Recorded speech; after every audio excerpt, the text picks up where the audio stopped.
귀한 찬양 감사합니다. 우리 찬양해 주신 것처럼 오직 믿음으로 주만 따라가서 주의 이름으로 승리하는 우리 모두가 될 수 있기를 주의 이름으로 간절히 축원합니다. 제가 5살 때 저희 아버지가 서울의 동대문에서 가방 공장을 하시다가 망하셨습니다. 그래서 그 옛날에 이제 야반도주라고 하는데 저희 네 가족이 그 빚쟁이들을 피해서 저희 외가가 있는 대구로 도망을 갔습니다. 그래서 거기서 한 1년 정도를 살다가 그래도 이제 아버지가 다시 재기를 하시려면 기반이 있는 서울로 가야 되겠다는 생각을 하셨는지 이제 서울로 가시고자 했는데 문제는 살 집이 없었습니다. 그래서 어떻게 할지 고민하던 중에 저희 큰이모께서 지금도 저희 부모님이 살고 계시는 동네인 서울의 이제 불광동에 살고 계셨는데 그 집에 방 한 칸을 내어주셔서 저희 네 식구가 단칸방에서 제가 중학교 저학년 때까지 그렇게 지냈었는데요. 그래서 이제 이모네 집에 살다 보니까 아무래도 이모네 가족들하고는 친해졌겠죠. 저희 큰 이모에게는 딸이 둘 있는데 저한테는 누나들입니다.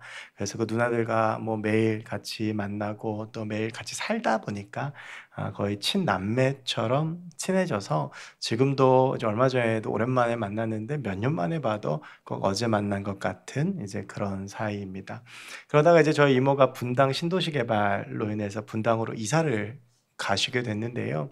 그러고 나서는 이제 아무래도 매일 같이 살던 때보다 좀 소원해졌겠죠. 근데 이모네 집에 가면 참 좋았습니다. 먼저는 집도 좋았고 뭐 놀 것도 많았고 그중에서 제일 좋았던 것은 누나들을 만나는 것이었습니다. 그래서 누나들과 만나서 같이 이렇게 놀고 이렇게 신나게 있다 보면 그 아이들이 신나게 놀면 100% 싸움으로 끝납니다.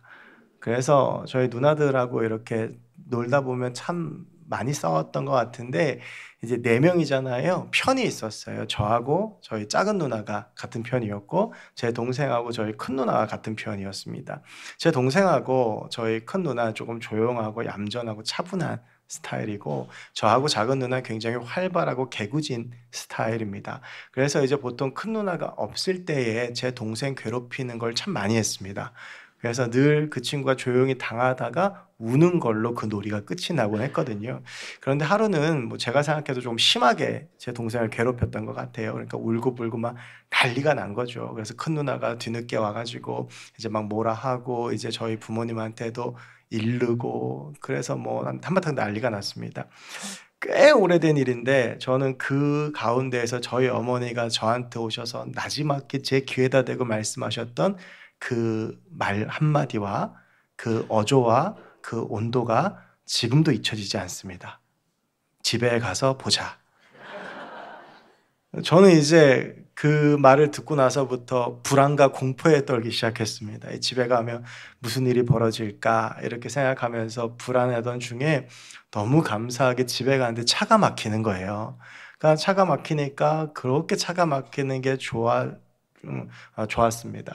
그러다가 집이 점점 가까워지는데 너무 불안하고 너무 무서웠습니다. 그리고 집에 도착했는데 뭐 이런저런 일들이 있었습니다. 제가 오늘 이런 말씀을 드리는 것은 아마 고향을 향하는 야곱의 심정이 그와 비슷하지 않았을까라는 생각이 듭니다. 우리가 정말 가기 싫은 곳 가서 어떤 일이 벌어질지 몰라서 불안한 곳을 가야 하는 경험들이 누구나 다 있을 것입니다. 야곱도 지금 그러한 상황 가운데 고향으로 가고 있습니다. 여러분, 고향이라는 단어를 들으면 어떤 생각이 나세요? 고향이라는 단어를 들으면 왠지 마음이 편안해지고 좋습니다.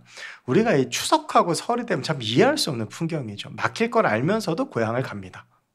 그리고 가서 고생스럽고 또 뭐 재정도 많이 들 걸 알면서도 고향을 갑니다. 그것은 그만큼 의미가 있는 것이면서 고향이 그리고 고향에 가서 마음도 기쁘고 또 뭔가 새로운 충전도 되는 기분이기 때문에 그렇죠.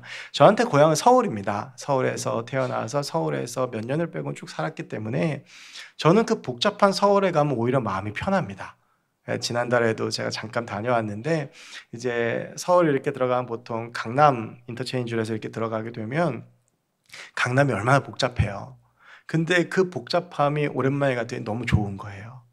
너무 마음이 편안하고 이제 그런 마음들이 있었거든요. 여러분, 고향이라고 하는 곳은 그런 곳인데, 이제 오늘 창세기 32장은 야곱이 그의 고향으로 돌아가는 것인데, 그것도 20년 만에. 야곱의 심정은 그러지 않았을 겁니다. 그건 이제 오늘 본문에 이르기까지의 야곱의 상황을 좀 함께 볼 필요가 있습니다. 야곱이 처음 등장하는 것은 창세기 25장 19절부터 26절까지의 말씀의 출생의 장면입니다. 이 야곱이 형 에서와 함께 쌍둥이로 태어나죠. 그런데 그 쌍둥이로 태어난 모습이 좀 기괴합니다. 보통은 저는 이제 뭐 쌍둥이 이름을 출산하는 장면을 보거나 그러지 않았지만 들어보면 쌍둥이가 이제 첫째가 나오고 나서 조금 몇 분 있다가 둘째가 나오고, 그래서 왜 쌍둥이들이 있으면 몇 분 차이입니다 이런 얘기를 하잖아요. 그런데 둘이 같이 나왔어요. 에서가 먼저 나오고 동생 야곱이 형의 발꿈치를 잡고 나왔습니다. 그러니까 둘이서 동시에 이렇게 딸려 나온 거죠. 그 안에서 서로 먼저 나고자 하는 다툼이 있었을 겁니다. 그래서 야곱이 그렇게 이 세상에 나오게 됩니다. 여러분, 이 야곱이라고 하는 말은요, 원래 히브리어 아카브에서 온 말입니다. 이 아카브라고 하는 히브리어 단어는 발목을 잡다, 남을 속이다, 이런 뜻이에요. 그러니까 이제 그 야곱의 태어나는 모습을 보면서 야곱의 이름을 그렇게 지은 거죠. 왜 좀 부모님이 야곱의 이름을 그래도 좀 좋게 짓지 또 보이는 그대로 지었을까, 이제 이런 생각이 들긴 하는데, 뭐 거기에도 또 의미가 있겠죠. 이제 그 이름에 대한 이야기들 뒤에 좀 나눠보려고 하는데요. 근데 사실은 이 야곱의 인생을 보면 이 야곱이란 이름이 참 잘 어울립니다. 이 야곱이 남의 발목을 잡고 속이는 뜻이라고 말씀을 드렸잖아요. 창세기 25장을 보면 야곱의 출생 장면이 19절부터 26절까지 나오는데, 그 출생 이후에 바로 나오는 말이 무엇이냐면, 장면이 무엇이냐면 야곱이 형 에서에게 팥죽 한 그릇으로 장자권을 사는 장면이 나옵니다. 그러니까 형을 속여서 형의 권리를 빼앗는 것이죠. 에서의 우둔함과 야곱의 간사함이 동시에 나옵니다. 근데 이것이 단순히 그냥 형에게 팥죽 한 그릇을 통해서 형의 권리를 빼앗은 것으로 끝나는 것이 아니라, 창세기 27장을 보면 야곱이 형인 에서인 척을 해서 아버지 이삭에게 축복 기도를 받는 장면이 나옵니다. 여러분, 그 이스라엘에게 있어서는 장자권이 굉장히 중요하고요, 장자로서 축복을 받는다라고 하는 것은 그 집안의 모든 것들을 다 받는다는 것과 같습니다. 여러분, 더군다나 이삭의 아버지는 아브라함이잖아요. 아브라함, 이삭 이어지는 그 하나님의 언약의 축복이 계승된다는 의미이기도 합니다. 그러니까 에서는 그 장자권을 너무 쉽게 생각을 한 거고, 그 장자권을 그냥 말로 팔았지만 야곱은 그 말로 산 장자권을 실제로 형인 에서인 척을 해서 털도 붙이고 목소리도 꾸며내고 요리를 해서 아버지 이삭에게 내가 마치 에서인 것처럼 속여서 축복 기도를 받게 되죠. 여러분, 우리가 지난 새벽에 새벽기도 시간 동안 호세아에 대한 말씀을 나눌 때에 호세아가 이스라엘을 에브라임이라고 부르는 것을 우리가 보았습니다. 그것이요, 10개 지파 중에서 에브라임이 북이스라엘 대표 지파였기 때문인데, 그것은 아브라함, 이삭, 야곱, 그리고 요셉까지 이르는 계보 가운데에서 이제 그 첫째가 원래 므낫세거든요. 그래서 이제 요셉이 아버지 야곱에게 그 기도를 받게 하기 위해서 므낫세, 에브라임 둘을 데리고 와요. 그래서 이제 원래 장자 축복 기도는 오른손으로 합니다. 그래서 아버지 오른편에다가 므낫세를 넣고 그 왼편에다가 차남 에브라임을 놨는데, 야곱이 손을 엇갈려서 기도를 합니다. 그러니까 차남 에브라임에게 장자의 축복을 한 거예요. 그랬더니 그 에브라임이 10개의 지파를 대표한 이름이 될 정도로 이 장자권이라고 하는 것은 매우 중요한 것입니다. 이제 에서가 기도를 받기 위해서 모든 준비를 하고 왔는데, 그제서야 이제 이삭이 깨달은 거죠. 내가 기도해줬던 것이 야곱이었구나. 그래서 에서가 이제 그 모든 상황들을 파악하고 창세기 20장 41절에서 내 아버지가 곡할 때가 가까워 왔으니, 이 말은 무슨 말이냐, 아버지가 죽을 때가 됐다는 거예요. 내 아버지가 죽을 때가 됐으니 내 아버지가 죽은 다음엔 난 내 동생 야곱을 살려두지 않겠다 라고 다짐하는 장면이 나와요. 그리고 어머니 리브가가 그 말을 듣고 야곱을 자기의 고향 하란으로 도망을 보냅니다. 그래서 야곱은 고향을 떠나서 외로이 먼 길로 떠나게 되었습니다. 그렇게 떠난 야곱이 20년 만에 자기의 고향으로 돌아오는 것입니다. 창세기 31장 3절을 보면 하나님께서 야곱에게 너 고향으로 돌아가라 라고 이야기를 합니다. 근데 제가 생각해 보면 저라면 조금 망설여졌을 것 같아요. 지금 고향에는 누가 있냐 하면 자기를 죽이겠다는 형 에서가 있습니다. 에서의 성격은 누구보다 야곱이 잘 알아요. 호전적이고 다툼을 좋아하고 그리고 싸움이 있는 기질이 있잖아요. 이제 에서가 그런 사람인 거예요. 사냥도 잘하고. 정말 에서가 죽이겠다고 하면 죽는 거거든요. 더군다나 20년을 떠나서 자기는 외삼촌 라반의 집에서 거의 노예처럼 사는 동안 에서는 큰 세력을 이루었습니다. 나중에 뒤에 보면 나오지만 야곱이 온다는 소식을 듣고 400명의 사병을 이끌고 갈 정도로 큰 세력을 이루었던 거예요. 그러니까 이런 것들을 그래도 야곱이 20년이라는 시간이었으니까 뜨문뜨문 알 텐데 그 고향으로 돌아가기가 쉽진 않았을 것인데 이것은 야곱이 하나님 말씀에 순종한 것도 있지만 물론 하나님께서 말씀하신 게 순종한 것도 있지만 당시 야곱이 겪고 있던 삶의 무기한 문제 때문이기도 했습니다. 여러분 혹시 우리나라 속담에 뛰는 놈 위에 나는 놈 있다는 속담 아시죠? 그 야곱과 라반의 관계를 보면 꼭 그렇습니다. 야곱이 그렇게 우둔한 형 에서를 속여가지고 장자권도 빼앗고 속이는 인생이었는데 그 야곱보다 한술 더 뜨는 게 라반입니다. 그래서 라헬이라는 딸 한 명 가지고 야곱을 20년 동안 부려먹습니다. 그러니까 야곱이 얼마나 괴로웠을까요? 여러분 사람이요 자기가 일한 만큼 정당한 임금을 받아야 마음에 그래도 만족도 있고 기쁨도 있잖아요. 내가 아무리 내 사랑하는 여자를 얻기 위해서지만 이건 좀 너무 심한 거죠. 그리고 자기가 이 야곱이 좀 그러니까 남을 잘 속일 정도로 총명하잖아요. 그러니까 자기가 애쓰고 수고한 이게 다 누구의 재산이 되는 거예요? 라반의 재산이 되고 자기 손엔 가지는 게 없는 거예요. 그러니까 얼마나 이 야곱의 마음이 무너지고 아팠겠습니까? 도저히 저 라반은 나를 사위로 생각하거나 나를 받아줄 마음이 없어 보여요. 여기서 사는 게 더 이상 희망이 없는 거예요. 그런 와중에 하나님께서 라반을 이 야곱에게 고향으로 돌아가라고 하시니 야곱이 고향으로 그 길을 떠납니다. 가기는 가는데 기쁜 마음이 아닌 거예요. 고향으로 가면 기쁘고 행복하고 막 설레고 우리가 추석 때 설 때 고향을 가다 보면 짜증나고 힘들 때도 있지만 그래도 기쁨도 있잖아요. 그런 게 전혀 없는 거예요. 그렇게 해서 그 무거운 마음을 가지고 돌아가는데 원래 야곱이라는 사람 자체가 소심한 사람입니다. 그래서 에서는 굉장히 사냥도 좋아하고 활달하고 하니까 아버지 이삭이 좋아했고 이 야곱은 워낙 소심하고 또 마음도 약하고 눈물도 많고 부엌일 좋아하고 그러니까 어머니 리브가가 좋아했어요. 그래서 사실 야곱이 창세기 27장에서 형 에서인 척을 하는데 결정적인 공을 세웠던 것이 리브가죠. 그러니까 그 정도로 마음이 약한 사람이었는데 시간이 지난다고 뭐 얼마나 달라졌겠습니까? 그러니까 그 아픈 마음, 그 두려운 마음, 그 공포를 가지고 고향으로 돌아가는데 나름대로 고민을 많이 하는 거예요. 어떻게 하면 내가 좀 이게 형 에서에게 용서도 받고 좀 그래서 고향에 가서 좀 이렇게 잘 지낼 수 있을까 고민을 하다가 먼저 형 에서에게 사람을 보냅니다. 여러분 사람이요 이제 내가 싫어하는 사람을 바로 딱 맞닥뜨리면 뭐 바로 이렇게 손이 올라갈 수도 있고 그렇잖아요. 근데 이제 에서하고 야곱하고 딱 만나면 에서가 갑자기 야곱을 보면 갑자기 분노 확 올라와가지고 뭐 죽일 수도 있는 거 아니에요? 그러니까 먼저 예고편을 보내는 거예요. 야곱이 오고 있다고. 보내고 난 다음에 그리고 나서 에서에게 이런 예물들을 준비했다.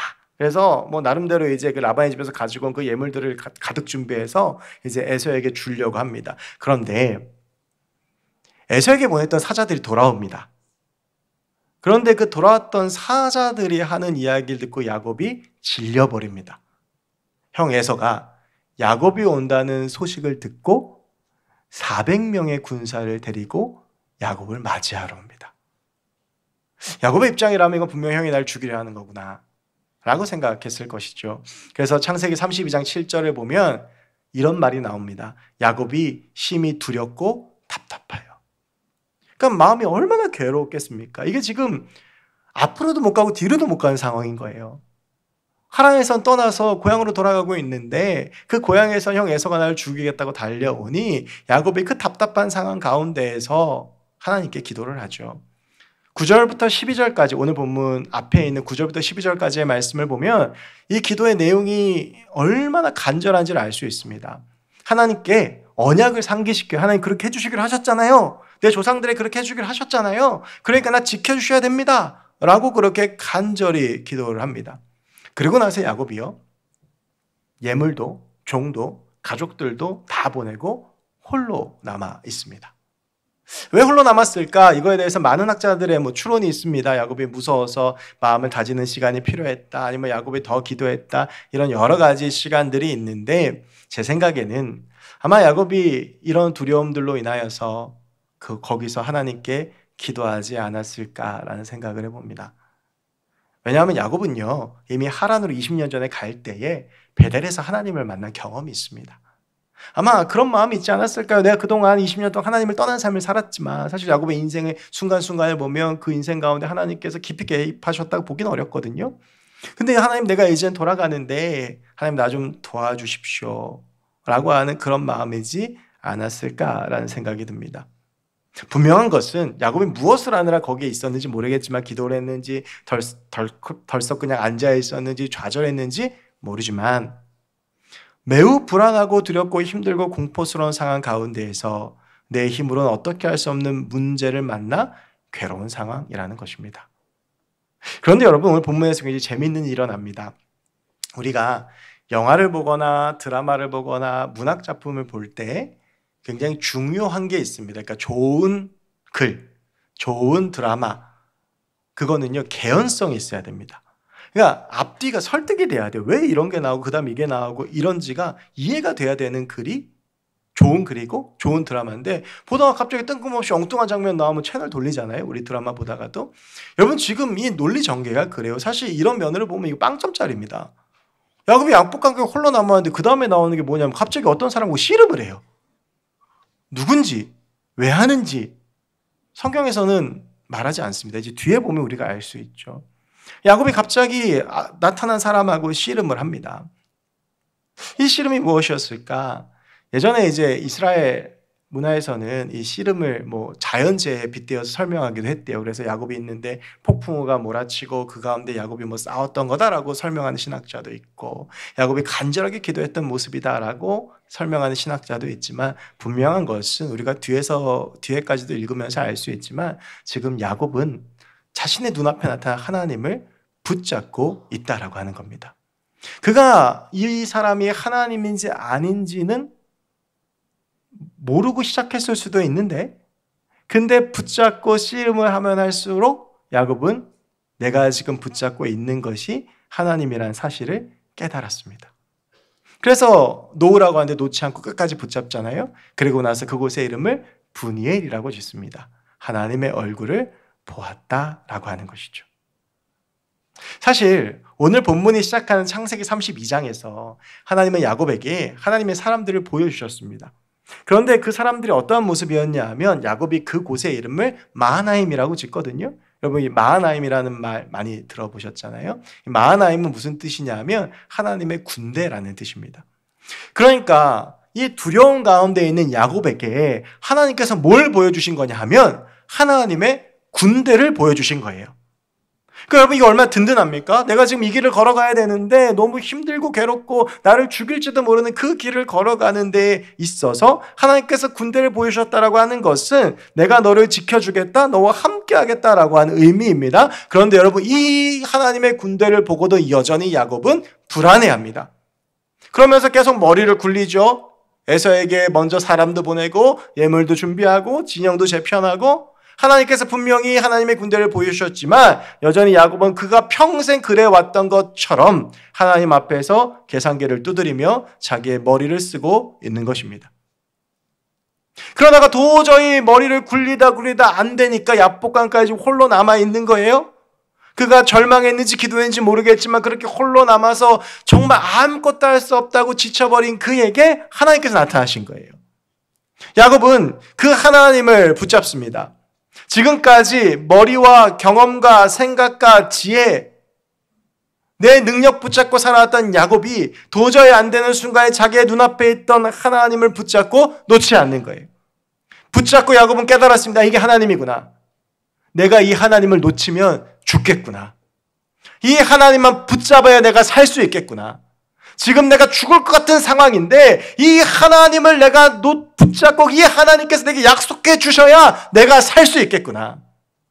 여러분, 오늘 본문 26절을 보면 이 하나님께서요, 날이 세려하니 나로 가게 하라라고 하는 말이 나와요. 이제 날 셀 것 같으니까 이제 그만 좀 놔줘라고 하는데, 여기서 나로 가게 하라가 히브리어 원어로 보면 부탁하는 말이 아닙니다. 사정하는 말이 아니에요. 야, 좀 놔봐, 좀 놔줘, 좀 그만해, 이게 아니라 강한 명령어입니다. 이제 놔! 얼마나 위험 있고 얼마나 큰 목소리로 얘기했겠습니까? 그런데요, 그런 하나님의 말씀에 야곱이 당신이 내게 축복하지 아니하면 가게 하지 아니하겠나이다 라고 이야기를 합니다. 근데 여러분, 지금 이때 야곱의 상황이 어떠냐 하면 25절을 보면 이 하나님이 너무 치열하게 싸우니까 야곱의 허벅지 관절을 치세요. 이게 옛날 개역 한글파에는 환도뼈라고 되어져 있죠. 환도뼈가 위골됐다. 여러분, 이거를 조금 쉽게 말씀드리면, 이게 제가 주석을 좀 찾아봤는데 요즘 쓰는 말은 고관절이랍니다. 그게 부러진 거예요. 여러분, 생각해 보세요. 그게 부러지는 그 고통이 얼마나 극심한 상황이겠습니까? 근데 그 극심한 그 고관절이 부러지는 상황 속에서도 야곱은 하나님을 붙잡고 놓지 않는 거예요. 왜요? 이 하나님 놓치는 순간 난 죽는다는 걸 야곱이 이제 비로소 깨달은 거예요. 내가 내 머리도 굴려봤고 내 생각도 해봤고 내가 계산도 해봤고 내 뜻대로 살아와 봤지만, 내가 하나님을 붙잡아야만 살 수 있다라고 하는 것을 야곱이 깨달았다고 하는 것이죠. 사랑하는 성도 여러분, 어쩌면 우리는 가나안으로 향하는 야곱과 같은 인생 가운데 놓여 있을 수도 있습니다. 하나님이 가라고 하는 곳으로 가는데, 하나님이 함께 하시는 인생 같은데 인생이 꼬이고 답답합니다. 이 야곱이 하란으로 가면서 베델에서 하나님을 만나잖아요. 근데 그 후에 20년간의 삶은 너무나도 비참하고 초라한 삶이었습니다. 신앙을 가지고 살아가지만 여전히 나의 삶 가운데에는 문제와 고통과 눈물이 가득하고, 자녀 문제, 경제 문제, 가정 문제, 부부 문제, 도저히 내 힘으로 안 될 것 같은 문제가 넘치고, 인간관계의 문제와 내가 속한 공동체에도 문제투성입니다. 그런데 여러분, 오늘 야곱은요, 이러한 문제들이 있었는데 어떻게 보면 하나님을 의지하는 것 같지만 사실 그 중심을 들여다보면 그는 하나님을 의지하는 것이 아니라 자기의 힘과 자기의 능력과 자기의 생각으로 살아갔다라고 하는 거예요. 그래서 형에게 줄 예물도 준비하고 진영도 나름대로 고민하여 짭니다. 그러나 그런 야곱 앞에 하나님께서 나타나셔서 그것으로는 아무것도 할 수 없음을 알려주십니다. 너의 살 길은 나를 붙잡는 것이다. 여러분, 그렇게 야곱이 하나님을 붙잡고 끝까지 붙잡으니까 하나님께서요, 그의 이름을 이스라엘로 바꾸십니다. 야곱은 속이는 자, 남의 발꿈치나 잡는 자였는데 그가 이스라엘이 된 거예요. 여러분, 이스라엘이라고 하는 뜻은 우리가 잘 아는 대로 하나님을 이긴 자인데, 이것보다 더 정확한 번역은 하나님을 이긴 자라고 하는 것은 하나님과 싸워서 이겼다라고 하는데, 그게 아니라 이 이스라엘은 사라라고 하는 히브리어와 엘이라고 하는 히브리어가 합쳐진 말입니다. 이 엘은 하나님이라는 뜻이에요. 베델, 분이엘, 이게 다 그 엘이 하나님이거든요. 하나님이 사라, 싸우신다, 통치하신다라고 하는 뜻입니다. 그러니까 야곱은 자기 인생대로 남을 속이며 발꿈치 잡는 인생이었는데, 이제 그가 끝까지 하나님 붙잡으니까 하나님께서 이기시는 인생으로 바뀐 거예요. 여러분, 그래서요, 영어 성경을 보면 NIV에 이걸 어떻게 표현하냐면 You have struggled with God이라고 되어 있습니다. 하나님과 함께 몸부림치다. 이스라엘이라고 하는 것은요, 하나님께서 그 인생 가운데 개입하셔서 그 인생과 함께하는 인생을 말하는 것입니다. 그동안 야곱은 하나님 없이 살았지만 그 문제들 가운데에서 헤어나올 수 없었는데, 이제 하나님께서 그와 함께하기로 하시고, 그가 야곱이 하나님을 끝까지 붙잡을 때 하나님께서 그 인생 가운데 함께 하시면서 그 인생 가운데 하나님의 역사를 보여주시는 것입니다. 여러분, 창세기 33장을 보세요. 에서가 어떤 마음으로 출발했는지는 모르겠습니다. 그런데 정말 처음부터 환영하고자 하는 마음이면 400명이나 끌고 왔겠습니까? 그런데 여러분, 창세기 33장을 보면 에서와 야곱의 놀라운 화해가 나옵니다. 에서와 야곱이 거기서 화해를 하고 거기서 서로 부둥켜 앉습니다. 하나님이 하셨다는 것 말고는 표현이 되지가 않습니다. 그렇게 머리를 굴리고 그렇게 생각하고 그렇게 나름대로 했지만 안 되던 문제가 끝까지 하나님을 붙잡으니까 하나님께서 그 일들을 해결해 주시고 하나님께서 일하셔서 하나님의 역사를 보여주시는 것입니다. 오늘 예배 가운데 나온 여러분들에게 이러한 삶의 문제들이 있습니다. 오늘 야곱이 그러한 삶의 문제 가운데에서 하나님을 만나고 하나님을 붙잡고 나서 뭐라고 고백하냐 하면 분이엘이라고 고백합니다. 하나님의 얼굴을 대면하여 보았다라고 하는 것입니다. 여러분, 저는 우리의 예배가 여러분의 삶의 자리 가운데 분이엘의 역사가 있기를 원합니다. 우리가 하나님을 붙잡고 하나님을 의지해서 끝까지 하나님을 어떠한 경우에라도 포기하지 않고 붙잡아서 하나님의 얼굴을 대면하는 역사가 일어날 때에 우리의 삶 가운데 막힌 문제들이 해결되어질 줄로 믿습니다. 우리 하나님께서 오늘 우리에게 말씀하시는 거예요. 너 나 붙잡지 않으면 안 돼. 네가 아무리 그렇게 머리 굴리고 네 생각하고 그 가운데 절망하고 쓰러지고 네 멋대로 살려고 해도 근데 안 되잖아. 넌 나 아니면 안 되는 거야 라고 말씀하시는 거예요. 여러분, 우리는요 자꾸 일을 내가 하려고 해요. 지금 야곱이 그렇잖아요. 그러니까 자꾸 형에게 사람도 보내고 예물도 준비하고 진도 짜고. 근데 여러분, 일은 하나님이 하시는 겁니다.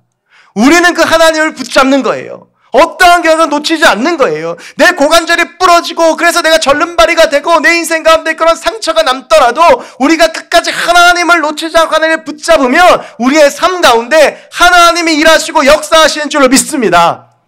특별히 육신의 질병 가운데 힘들어하는 분이 계십니까? 우리가 하나님 붙잡을 때에 하나님께서 회복과 치유의 기적을 주실 줄로 믿습니다. 온몸의 병마가 떠나가고 하나님의 기적이 임할 줄로 믿습니다. 자녀의 문제 때문에 힘들어하는 분이 계시다면 내 자녀 붙들고 씨름하는 것이 아니라 하나님 붙잡고 씨름하면 하나님이 일해 주실 줄로 믿습니다. 경제적인 문제, 가정의 문제, 부부의 문제, 교회 안에서 꼬인 문제, 내 마음의 문제와 상처, 도저히 내 힘으로 할 수 없는 것들, 하나님 붙잡으면, 하나님 의지하면 어떠한 경우에라도 내 고관절이 터지고 부러지고 내가 정말 죽을 것 같더라도 포기하지 아니하고 하나님을 붙잡으면 하나님이 우리의 인생 가운데 그 얼굴을 보여주시고 하나님이 일하심을 보여주시고 하나님이 역사해 주시고 하나님께서 우리의 신음소리를 들으시고 하나님께서 우리의 삶 가운데 하나님의 은혜를 부어주실 줄로 믿습니다. 여러분, 그런데요, 오늘 본문을 보면 의아한 것이 하나 있습니다. 31절 말씀을 보면 이렇게 되어 있어요. 그가 분이엘을 지날 때에 해가 돋았고. 자, 여러분, 이 말씀을 한번 잘 상상을 해볼까요?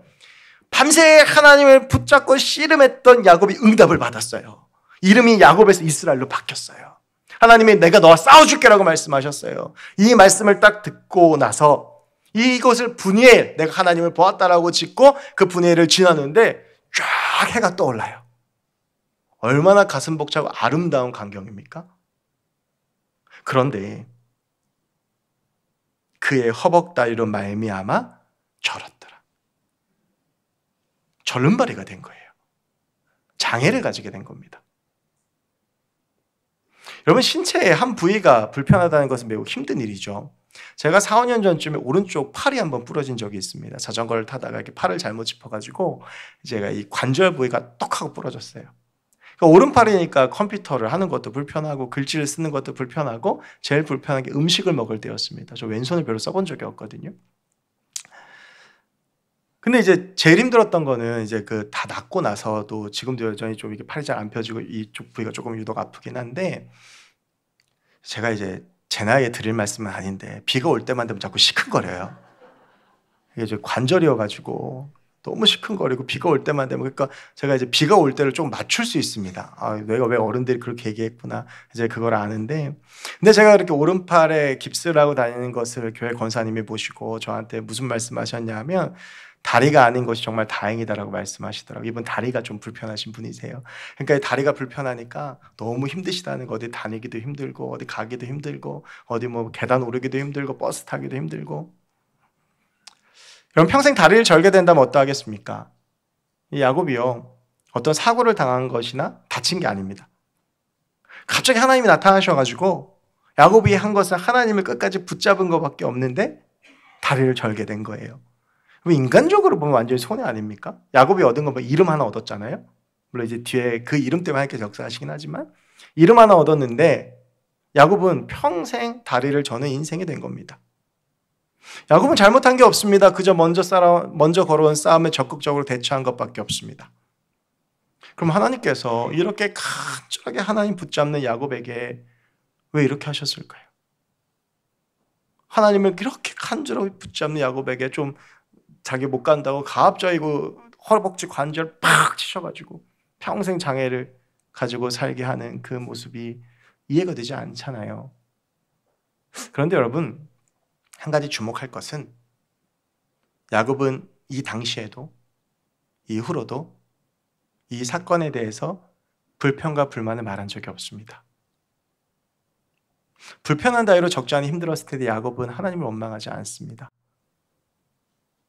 야곱은 평생 자기 뜻대로 자기 원하는 대로 살았던 사람이에요. 그렇게 인생의 길을 걸어왔던 사람이 어느 날 절름발이가 됐습니다. 근데 여러분, 야곱이 그렇게 다리를 절며 그렇게 걸으면서 그 걸음마다 무엇을 기억했겠습니까? 분이엘의 은혜를 기억하는 거예요. 하나님의 은혜를 기억하는 겁니다. 다리 저는 것까지도 하나님의 은혜가 되는 것이죠. 이와 비슷한 사람이 제가 설교 시간에 한번 말씀드린 적이 있었던 바울입니다. 사도행전 19장에 보면 바울을 통해서 놀라운 역사가 일어나요. 심지어 어떤 역사까지 일어나냐 하면 바울이 막 기도해주고 안수하니까 병든 사람이 고침을 받고 낫는데 바울이 둘렀던 손수건이나 앞치마만 가져다 둘러도 낫는 거예요. 그러니까 제가 있었던 이 스토어 갔다가 딱 병든 사람한테 얹었는데 낫는 거예요. 얼마나 대단한 역사예요. 근데 문제는 뭐예요? 바울 정작 본인의 병은 고쳐지지가 않아요. 여러분, 이거 약오르지 않을까요? 내가 기도할 때마다 사람들이 다 낫는데 정작 내 병은 안 나. 바울의 그 고질적인 안질과 피부병이 낫질 않습니다. 제가 묵상하다 생각해보세요. 이런 거랑 비슷해요. 제가 비염 때문에 고생하니까 하나님께서 비염 환자를 고치는 은사를 주셨어요. 그래서 비염으로 고생하던 사람들이 와서 저한테 기도만 받으면 다 나아. 근데 내 비염은 안 고쳐져. 얼마나 억울하고 얼마나 마음이 힘들겠어요. 그래서 바울이 하나님께 기도해요. 기도 안 한가요? 고쳐달라고. 그랬더니 하나님께서 침묵하시다가 뭐라고 말씀하세요? 세 번째, 내 은혜가 내게 족하다. 바울이 그 연약함과 그 부족함 때문에 하나님께 나아갈 수 있는 것이죠. 교만하지 않고 하나님을 붙잡을 수 있는 거예요. 오늘 야곱이 하나님을 붙잡은 대가로 다리를 절게 됐지만 그것이 오히려 야곱에게는 은혜가 되었던 겁니다. 그렇게 하나님을 떠나 살았던 야곱이 이제 하나님을 떠날 수가 없는 거예요. 확실한 증거가 몸 안에 있으니까. 그날 밤의 기억이 그 몸 안에 있으니까. 여러분, 우리가 기도하면 그 기도들이 응답될 수도 있습니다. 아픈데 기도하면 나을 수도 있고요. 내 막힌 문들이 기도하면 열릴 수도 있고, 재정적인 문제가 기도하면 열릴 수도 있는데 안 돼도 주의 은혜인 겁니다. 안 된다면 그 가운데에도 하나님의 은혜와 하나님의 뜻과 하나님의 계획이 있는 것이죠. 중요한 것은 무엇이냐면 내가 절름발이가 되든지 어떠한 일이 있든지 간에 우리는 어떠한 경우에라도 하나님을 놓치지 않고 꼭 붙잡고 있어야 된다는 겁니다.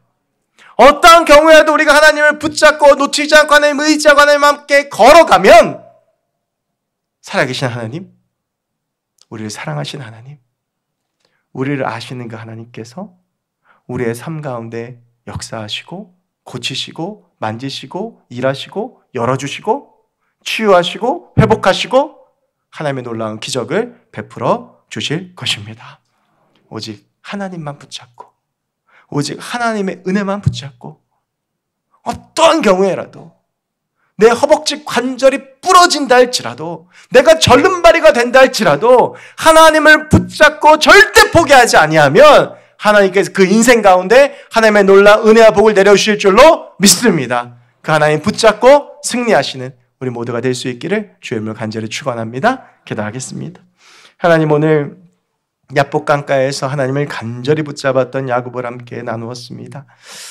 하나님, 우리의 삶 가운데 참 어렵고 힘든 일들이 많이 있습니다. 고향으로 돌아가는 야곱의 그 답답한 심정이 우리 가운데 있고 도저히 내 힘과 내 능력으로 해결되지 않는 것들이 있고 억울함도 있고 아픔도 있고 슬픔도 있습니다. 그러나 주님, 그러한 상황 가운데 하나님 일하실 줄로 믿사오니 우리 주님만 믿고 우리 주님만 붙잡고 우리 주님만 바라보며 나의 삶을 아시고 나의 삶을 보시며 나의 삶 가운데 응답하시는 나의 주님 붙잡고 나아가 승리하는 우리 모두가 되게 하여 주시옵소서. 감사드리며 모든 말씀 예수 그리스도의 이름으로 기도하옵나이다. 아멘. 말씀 기억하시면서 주만 바라볼지라 함께 찬양하시겠습니다.